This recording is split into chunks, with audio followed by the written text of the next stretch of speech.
আপনারা জানেন কোস্টগার্ড বিভিন্ন কর্মকাণ্ডে 40 জন অফিসার এবং তাদের নাবিকদের এই পদকটা বিতরণ করা হয়েছে এবং আপনারা জানেন তাদের পারফরমেন্স খুবই ভালো, তারাই কিন্তু এই পদকটা পেয়েছে।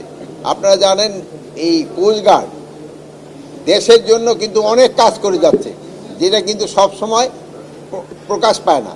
এরা শুধু মাছ না, মাদকের বিরুদ্ধে কিন্তু তাদের একটা বিরাট অভিযান রয়ে গেছে। প্লাস রোহিঙ্গাদের বেলা কিন্তু তাদের একটা বড় ধরনের অবদান রয়েছে। এগুলি অনেক সময় প্রকাশ পায়, অনেক কিছু প্রকাশ পায় না।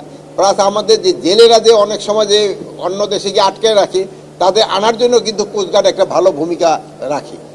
এই জন্য কোস্টগার্ড কিন্তু সবসময় ধন্যবাদ পাওয়ার যোগ্য।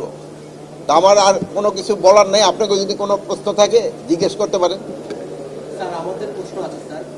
এর মধ্যে গতকাল স্যার টিআইবি বলেছে যে এই নির্বাচনে এর মধ্যে 15 জন মানুষের প্রাণ গেছে। ভোটটা আপনি চ্যালেঞ্জিং মনে করছেন কিনা? প্রাণ যাওয়া শুরু হয়েছে।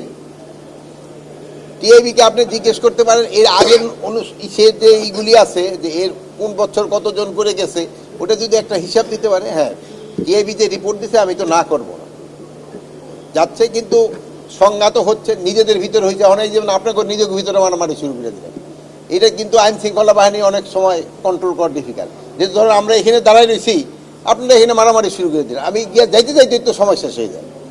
এরকম হচ্ছে যে দুই চারটাতে হচ্ছে না তা না, বাট